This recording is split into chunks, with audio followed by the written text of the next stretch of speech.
kairannan akan hadisin la'anallahu alwasila wal mustawsila.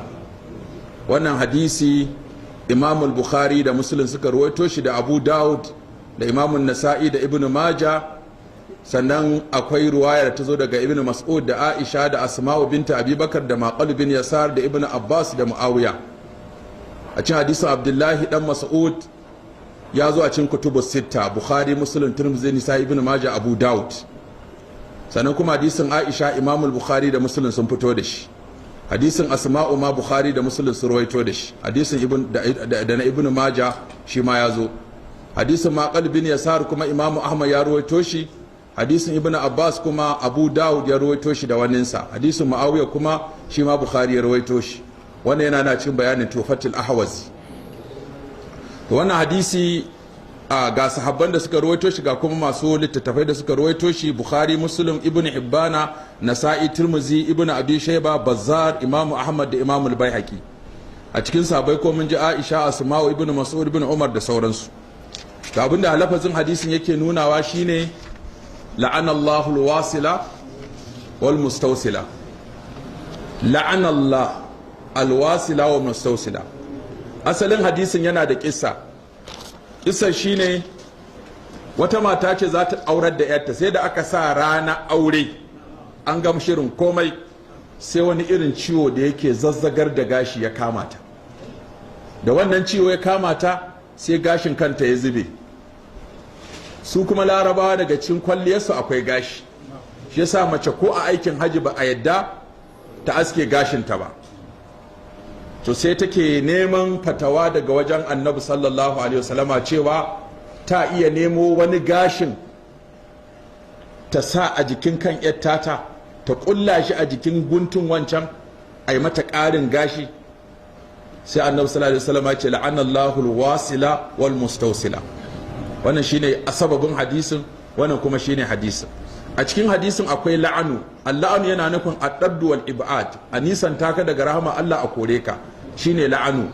Duk inda la'anu ya zo akan wani laifi da mutum ya aikata aka ce Allah an ce shi, to ana nufin ba wai wani mutum muayyani ba, mai irin wannan laifin tsinuwa Allah ko la'anarsa tana iya hawa kansa. Sannan kuma wanda tsinuwa Allah da la'ana ta hau kansa kun ga ya taɓe. To an yi maganan sha'ar, sadar da gashi. Akwai waslu a cikin hadisin. Waslu, me ma'anan waslu? Wasala, waslu da faslu. Wasalu shine a manna wani a jikin wani, fasalu kuma shine a raba wani da wani. To an yi maganan sha'aru, an yi maganan wasalu, an yi maganan la'anu, an yi maganan wasila, an yi maganan mustausila. Kenan abubuwan ya kunshi abu biyar a cikin hadisin. Waslu, sadar da gashi. Wasila, mai sadarwar, wato mai aikin kenan, mai sana'ar. Almustausila, wacce ta zo ta ce a sa mata din. Sannan kuma wato an faɗi sha'aru, an faɗi wasalu, abinda ake son a sadar gashi ne. To fuqaha sun tashi kallon hadisi suna masa kallo iri biyu. Akwai abinda ake kira sihha, akwai abinda ake kira dilala.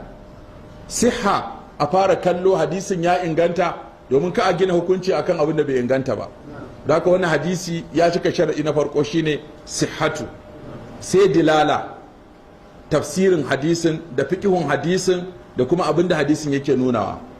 A zahiri hadisin yana nuna matar da ta ƙara gashi a kanta, ta ƙara gashi ko ta sadar da gashi a kanta, Allah ya tsine mata wurin ta sadar mata. To sai matsaloli guda bakwai suka taso. Waslu sha'aru. Idan sha'aru ne ba a yi wasalu ba, ko idan wasalu ne ba sha'aru ba ne, ma'ana uban da mace za ta iya karawa a kanta zai zama kala biyar. Zai iya zama gashi, ko gashin nan kuma zai iya zama shi kuma kashi-kashi. Akwai gashin ta ita, tunda masu tsawon gashi da yawa an sun samu larura maza suke su yanke shi sai su ajiye, daga baya idan an gama larura sai a dawo a mai da shi. Kenan akwai gashin ta. Akwai kuma gashin wata ba ita ba, shi ma sunansa gashi. Sannan akwai gashin namiji, akwai gashin mace, akwai gashin musulma, akwai gashin wacce ba musulma ba ko to gashi najasa ne ko ba najasa bane sannan ya halatta a sai da gashi ko bai halatta a sai da gashi ba to malaman da suka ce me dalili illar da ta sa annabi sallallahu alaihi wasallam ya ce Allah an ci wacce ta ƙara gashi da wacce ta ƙara mata sannan mata aure ce ko bazawara ce ko budurwa ce sannan tana da aure ko za ta yi aure suka ce to wannan hadisi annabi sallallahu alaihi wasallama in an duba kissar wata mata ce take son ta aurar da yarta sai take son ta ƙara mata gashi an yi mai kenan an yi a cuci maza kenan illa da ta sa annabi sallallahu alaihi wasallama ya hana ta illa biyu ce algishu aw najis ko dai dan gashi najasa ne ko kuma dan ta yi gishu da khadi'a algishu wal khadi'atu fin nar wato za a yi a cuci maza domin balarabe daga cin abin da yake burge shi a wuri mace gashinta mu ne nan da babu gashi ma ba maganarsa to sai ya zama babu gashi kuma za a yi mata aure ba gashi sai ake son a nemo na ciwa-ciwa a sa in an ɗora na ciwa-ciwa mijin zai ɗauke ta mai gashi sai bayan ya aure ta sai ga kuma ashe ba ta da gashi kamar yadda ake yin ciko mace ta cikon mama ko cikon baya ko ta yi shaka fashe ko kuma ta je ta yi canza launi ta koma fara ko ta sha abin da zai kara mata kiba ko kuma ta sha abin da zai ramar da ita ta ga ana yayin su mata suna duwa mai kuke yayi in kuna yayin farare sai su je su sha abin da zai sa su yi fari idan kuna yayin masu kiba sai su je su yi shaka fashi idan kuna yayin sirara sai su je su yi slim su ta can abin da zai ramar da su idan kuna yayin masu yawan gashi sai su siyo gashin ƙarya sai su ɗora a kansu idan kuna duk irin yayin da kuke irinsa suke bin ku tunda ku ne masu auren ku ake so a burge to yayin naku ne abin da kuke so ake dan a burge ku shi sa kaga ai ba abin da wato ya kai mace ƙarya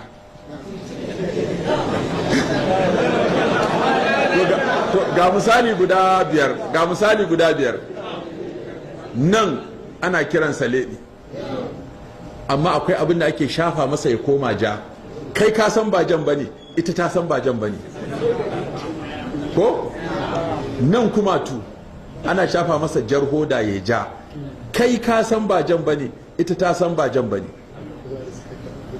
kan gira ana sa mata gira ta yi baki kirin kai ka san asali ba baƙar bace ita ta san ba baƙar bace ido ana sa masa eyelash a sa masa wani abu da za a liƙa wannan abun da aka liƙa kai ka san ba haka bane ita ta san ba haka bane sannan za ta zo nan wajen farcenta ta sa masa jan farce wannan jan da aka sa ko kore ko shuɗi ko waye kai ka san ba nata bane ba haka nata yake ba kuma kai ma ita ma ta san ba haka bane ko dan za ta zo ta kunshi ta zane jikinta wancan duk abin da ta zana ka san ba haka take ba haka za ta zo ta ɗora gashin da ba nata ba za kuma ta zo ta dandake haƙorinta ta yi wushirya duk ka san ba nata bane amma dai duk a tafi a haka ake tafiya to sai annabi sallallahu alaihi wasallama ya hana to sai suka ce illar da ta sa annabi ya hana wannan mata dan ka a cuci miji ne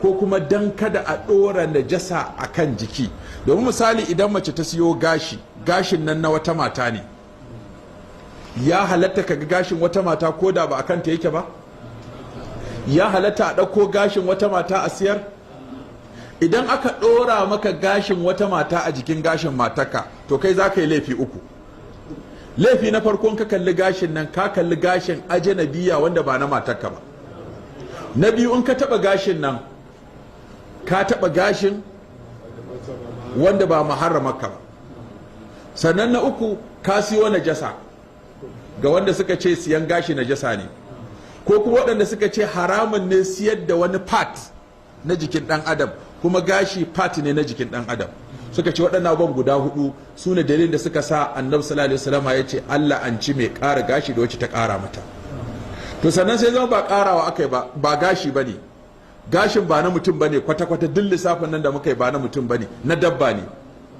in na dabba ne ya halatta suka ce gashin dabba ita ma dabba kala-kala ce akwai dabba da ake ci akwai wacce ba a ci akwai dabba gida akwai ta dawa akwai dabba da aka yanka akwai wacce ba a yanka ba to gashin wacce ake nufi suka ce in gashin dabba da aka yanka da ai asalin gashin halal ne tunda ana cin fatan ma balle gashin, kenan asalin gashin dabba idan matarka ta kwalliya da gashin dabba, idan ka taba gashin dabba kan akuya ka taba, ma'ana gashin akuya ka taba ko gashin tunkiya ko gashin rago, taba gashin rago haramun ne, ganin gashin rago haramun ne, dora gashin rago aka haramun ne.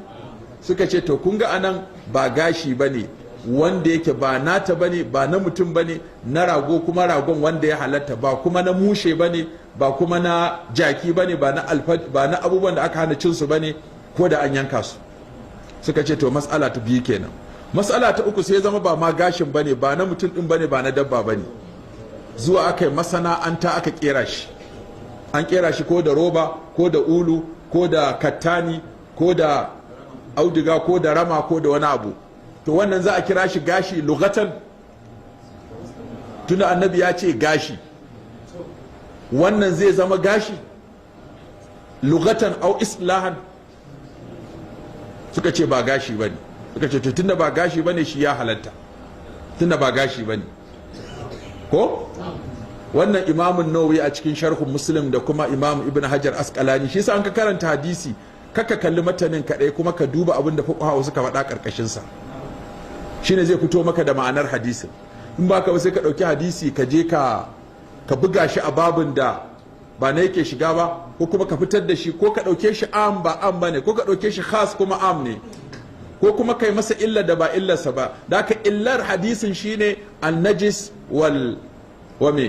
wa bai'u sha'aril insan, ko najis ko gishu, ɗayan uku, siyar da gashin mutum da kuma yaudarar miji. Sai suka ce to in tana da miji, ba bazawara bace ba budurwa bace, na farko mijin ya san bata da gashi, sannan na biyu abin da ta sa ba gashi bane na mutum ko na dabba, abin da ta sa wani abu ne da aka yi shi da ulu ko da zare ko da roba ko da kattani ko da sirfani ko da ciyawa ko da wani abu. Suka ce wannan ga wacce za ta yi wa mijinta kwalliya da shi bai shiga cikin wannan hadisin ba. Wannan shine asalin fatawar da ne, cewa mata aure idan ta ɗauko abin da yake na roba ko ta ɗauko abin da yake na zare ko na auduga, tun muna yara iyayenmu suna aikanmu mu je mu siyo musu zaren mara, mu siyo musu roba ɗaure-ɗaure, suna yin ɗaure-ɗaure da wannan robar kuma suna burge mazansu, ana wa yara kuma yana kyau, kuma ana musu kalba, a ɗauko wani abu kamar rama a zo a gyara musu gashinsu da shi, kaga ya sauko a nan gurin, amma ba gashi bane na mutum, ba gashi bane na dabba. Kenan hadisin in an ɗauke shi a zahirinsa yana hana gashi ne kawai, duk abin da ba gashi bai cika wannan hadisin ba. Sannan yana magana akan wasalu, duk abin da ba wasalu aka yi bai shiga ciki ba. To yanzu an wuce wasalu, an wuce, yanzu dashe ake, kuma zira'a ake. Yanzu ana wa namiji dashen gashi. Idan ka je kana da sanko, sai a aske gemunka sai a dasa ma shi ana, ko a je gabanka a asko gashin gabanka ko na hammatanka a da maka da shi nan, ko wani guri naka ne kuma da can aka ciro nan aka mai da shi nan. To wannan matsalar ita ce ta taso sabuwa. Inda ana maganan wasalu, yanzu an koma kuma zira'a, shuka shi ake yi, kuma ya kama ka aske yana fitowa kana askewa. Na? Ko an shi da yanzu ai sabon abu ne, sabon abu in ya zo sai an duba ya aka ya faru, ko sannan mai hikimar yi, sannan ya shiga cikin hadisin la'anallahu alwasila wal mustawsila, ga namiji daga mace a ciro gashinka na wani guri a gyara maka wani guri da ya maka aibi. Ana yayin gashi, mata ba su da gashi kuma ku masu gashi kuke so, sai wani ƙwararren likitan da shan gashi ya ce mata idan na asko gashinki na hammata ko na gaba ko na wani guri, idan na sa a gurin zai dasa, kuma zan sa masa sinadarin da zai fito ya tsawo har ya kwanta a baya. Ya shiga cikin wancan hadisin ko bai shiga ba? Shine abin da malaman zamani suke tattaunawa. Sannan wani yana da sanko ko baya son sankon, yana son a yi masa abin nan. Wataran kuma ba gashin ba, wani abu za a fesa sai ya tayar da sinadarin da ke cikin kan mutum wanda ya hana gashin fitowa, sai ya hutu. yanzu a ga saurayi za ka ganshi sai ka ga mutum da gemu hannun gurin ashe wani abu ake fesa zai ga gemu ya ta tahowa sai inda ka gutsire shi in ka bar shi ba sai tafi inda za shi.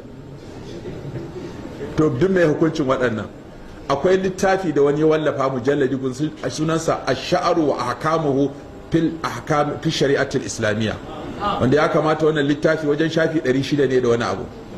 yayi magana akan gashin jikin mutum gaba ɗaya, gashin ka wani gashi ne barinsa haramun, wani gashi ne aske shi haramun, wani gashi ne ba a yadda a aske ko ba a yadda a aske shi gaba ɗaya ko ba a yadda a bar shi gaba ɗaya ba. sannan wani gashi ne shari'a bata ce komai a kansa ba, kamar gashin kirji zuwa cibiya a aske ko a bar shi.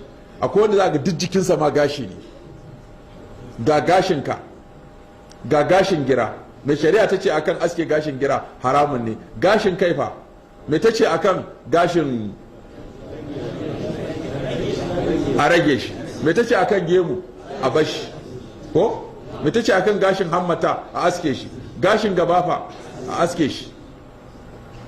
to kaga ashe kenan shari'a duk ta yi magana akan gashin da ke jikin mutum ta fuska uku, ko wanda ta ce a bari, ko wanda ta ce a aske, ko wanda ta ce a rage, ko wanda bata ce komai a kansa ba.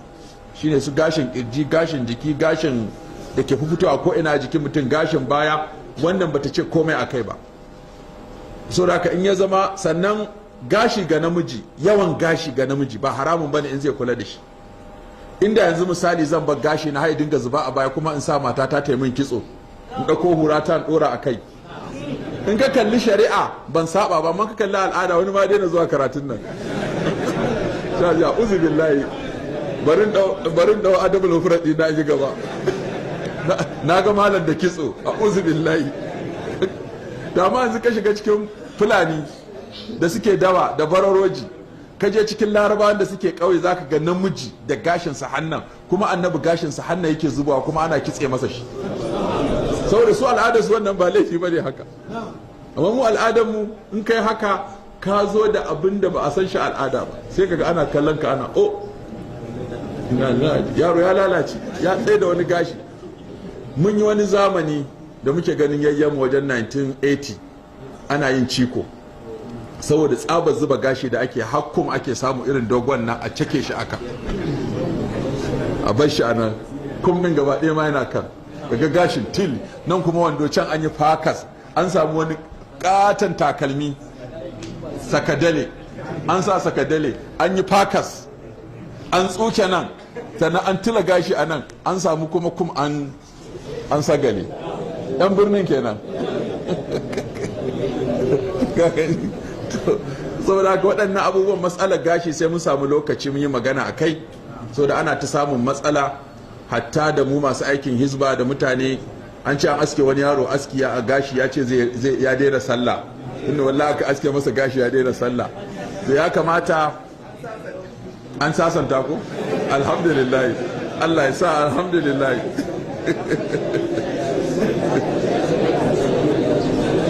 to Allah ba mu dacewa. ragowar matsala insha Allah sai gobe za mu ƙara, sai sati mai zuwa Allah ya kai mu za mu ƙarasa ɗaya matsalar. shine dama wannan matsala an yi ta yawo cewa malam ya ce a ta ƙara gashi, wasu ce a kaza ka to